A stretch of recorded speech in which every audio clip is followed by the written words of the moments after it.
U ovom domu svakodnevno možemo čuti velike planove za Europu, daljnja politička integracija, nove zajedničke institucije, veliki proračun za ambiciozne programe, europska vojska, Sjedinjene Europske Države itd.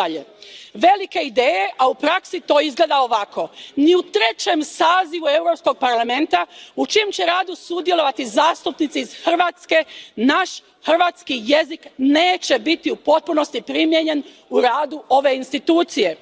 Produženje članka 159 Poslovnika znači daljnju odgodu pune primjene hrvatskog, irskog i malteškog jezika uz objašnjenje da ni na početku sljedećeg saziva Parlamenta neće postojati kapaciteti za osiguravanje cjelovite prevoditeljske usluge. Pa koliko stoljeća je točno potrebno da se ti kapaciteti osiguraju? Za razliku od Irske i Malte, Republika Hrvatska ima jedan službeni jezik, hrvatski, pa ovom odlukom Hrvati uz šutnju hrvatske vlade i dalje ostaju građani drugog reda u Europskoj uniji. Kolegice i kolege, da vidimo sada koliko smo doista ujedinjeni u raznolikosti u ovome Parlamentu. Hvala lijepa.